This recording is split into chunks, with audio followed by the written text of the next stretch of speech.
Lesson 14, Sapoty Brook's Capnac Bee. One of the most interesting nutrition books I have read over the years is Sapoty Brook's Eco Eating. Sapoty Brook is a longtime raw foodist who developed a remarkable chart based on the concept of balancing the dominant minerals in foods: calcium, Ca, phosphorus, P, sodium, Na, and potassium, K, for optimal performance. The Capnac chart is one of the best nutritional tools to master. It objectively replaces some of the subjective classifications of foods coming from macrobiotics. Its value for us consists in the knowledge of which foods are acid-forming, phosphorus dominant, and alkaline-forming, calcium dominant, and which foods are yin, potassium dominant, and yang, sodium dominant, based on their minerals.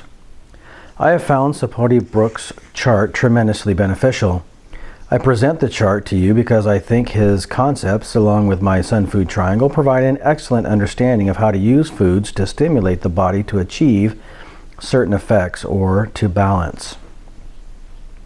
Sapoty Brook's deductions are summarized as follows.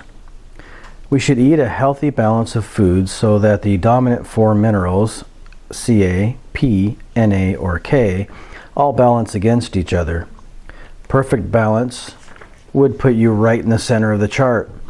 You can move this balance around, producing different types of effects and stimulations. For instance, if you eat foods high in sodium and phosphorus, cooked or animal foods, you need to balance that stimulation out with foods high in calcium and potassium, fruits and green vegetables. This is right in line with the food combining principles that have been taught for decades. If you eat foods high in potassium and phosphorus, such as nuts and bananas, you tend to crave foods high in calcium and sodium, such as spinach and kale. The chart exposes some nutritional myths. In general, most fruits are slightly acid-forming, not alkaline-forming. Almonds, we see, are phosphorus-dominant foods and are not an excellent source of alkalinity. Carrot juice, long recommended for its alkalinity, is also found to be phosphorus dominant and thus acid forming to a certain degree. Also, the chart helps us to understand cravings. I have known many new raw foodist enthusiasts who eat too many potassium-rich foods without balancing the sodium-rich foods, such as kale or seaweed. They typically end up craving and eating salty cooked foods, such as corn chips or potato chips. Cravings for cooked foods may actually be cravings for minerals. The importance of organic sodium in particular is evidenced by the chart. I have worked with many people who have spent years eating a low-sodium raw food diet. They have found that their digestion improved and endurance increased when they added more sodium residue foods, such as kale, celery, and dulse, into their diet. Calcium, phosphorus, sodium, and potassium are not the only minerals in foods. Other alkalizing minerals include magnesium, iron, and silica. Other acid-forming minerals include chlorine and sulfur.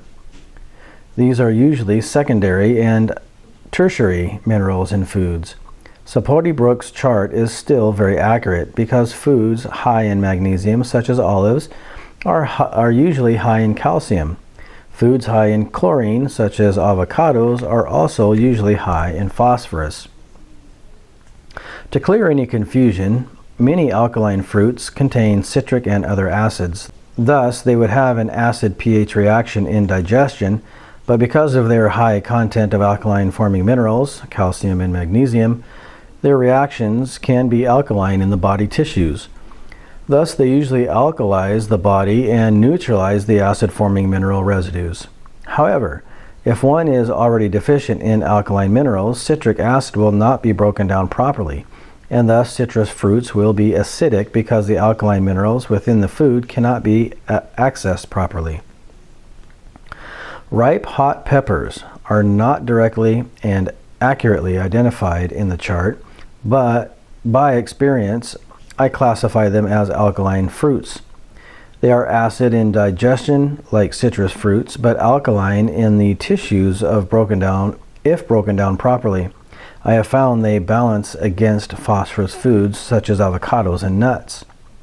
The fact that Brook includes animal foods and cooked foods in his chart can be helpful to nutritional researchers. The chart is primarily included to help people make the transition into a raw plant food regime while feeling balanced and healthy. The philosopher Spencer wrote that perfect correspondence always prevails in nature. One thing is always balanced by another. You will find by incorporating the Sun Food Triangle in conjunction with the Kapnak chart that a great balancing occurs and an incredible health arises. Not all foods are listed in the Kapnak chart. If you would like a book with the pertinent information on natural foods to see where they fit into the chart, I recommend the book Whole Foods Companion. It's written by my friend Diane Onstad, whom I first met while doing research at the Price Pottinger Nutrition Foundation many years ago. It is a wonderful book and the best I have seen in the field. Action steps. Sapoty Brook's Kapnak chart. 1. Review the Kapnak chart, gain understanding in its use. 2. Memorize the locations of your favorite foods. 3. Use the chart to balance foods in your diet. And 4. Sapoty Brook's Eco Eating book is difficult to obtain, but his Eco Eating DVD and CD are quite informative.